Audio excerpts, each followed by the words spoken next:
Have you ever noticed something strange about American homes? Many houses have a garage, sometimes even a two-car garage, but the cars are parked outside. And inside the garage? Boxes, tools, bikes, holiday decorations, old furniture, and things nobody has touched in years. At first, it looks completely illogical. A garage is literally designed for a car.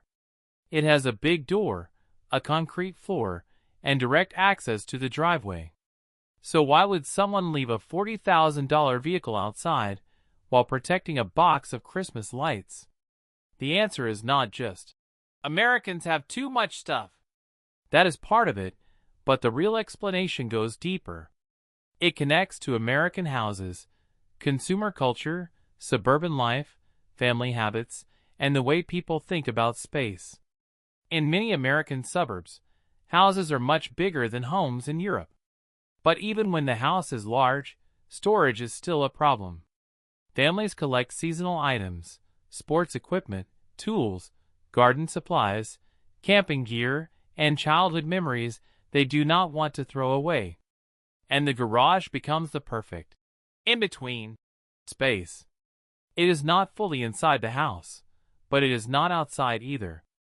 It is dry, private, easy to access, and usually large enough to hold everything that does not have a clear place. This is why the garage slowly stops being a home for the car and turns into a home for everything else. One box becomes 3 boxes. 3 boxes become shelves. Shelves become a workbench. Then suddenly, there is no space left for the car.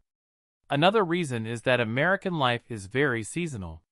People often have decorations for Halloween, Thanksgiving, Christmas, Easter, and the 4th of July. Some families do not just have a small bag of decorations. They have entire plastic containers for every holiday. Then, there are outdoor things: lawn mowers, leaf blowers, snow shovels, garden hoses, grills, coolers, folding chairs, bicycles, sports gear, and tools. In a suburban home, the garage becomes the command center for taking care of the house and yard. In many places, having a yard is part of the American dream. But a yard needs equipment, and that equipment has to go somewhere. So the car, which can survive outside, loses the battle against all the things that cannot easily stay in the rain. There is also a psychological reason. Americans often treat the garage as future storage. It is where people put things they are not ready to throw away yet.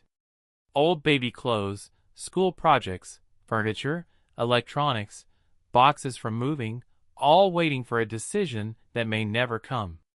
The garage becomes a museum of unfinished decisions. Maybe we'll need this later. Maybe we'll sell it. Maybe we'll give it to someone.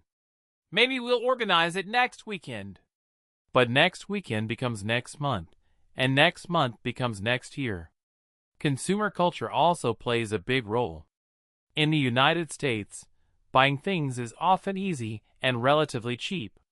Big stores, online shopping, warehouse clubs, discounts, bulk packages, all of this makes it simple to bring more things into the house than the house can actually manage. And when people buy in bulk, they need storage. Paper towels, water bottles, cleaning products, pet food, tools, kids' toys, sports equipment. The garage often becomes a mini warehouse connected to the home. Another detail: many American homes do not have basements. In parts of the country where basements are rare because of climate, soil, flooding risk, or construction style, the garage often replaces the basement as the main storage area. In Europe, many people may use a cellar, attic storage room, balcony, or separate shed. But in American suburbs, the garage is often the easiest place. It is already there, it is big, and nobody has to carry heavy boxes upstairs. There is also the driveway. Many American houses have a private driveway, so parking outside is not a big problem. The car is still close to the house, usually on private property, and in many neighborhoods it feels normal and safe. In older cities or dense European neighborhoods, parking can be difficult, expensive, or far from home.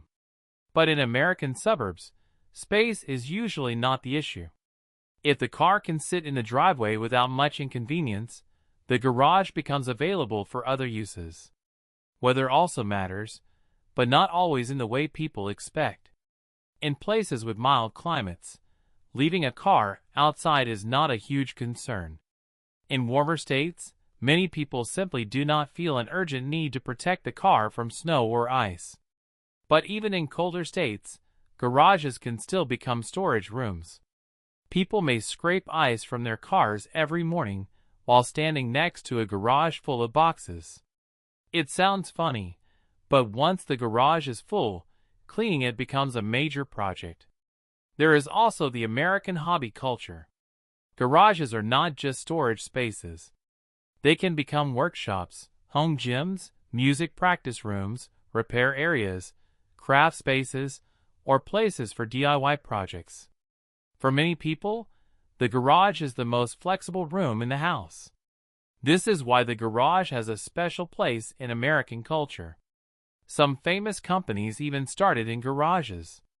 The idea of the garage is connected with creativity, independence, fixing things yourself, building something, or starting a dream from a simple space. So when you see a car outside and a garage full of random items, it is not just bad organization. It is a small picture of American life. Big homes, big shopping habits, big hobbies, big yards, and a constant need for more storage. Of course, not every American does this. Many people use their garage exactly as intended and park their cars inside every day.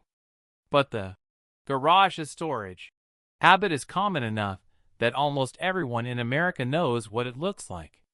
In the end, the garage is supposed to protect the car. But in many American homes, it protects memories, tools, decorations, unfinished projects, and all the things people are not ready to let go of. The car can stay outside. The boxes have taken over. So the next time you see an American garage packed from wall to wall while the car sits in the driveway, remember, it is not just a garage. It is storage, workshop, attic, basement, warehouse, and family history, all behind one big door.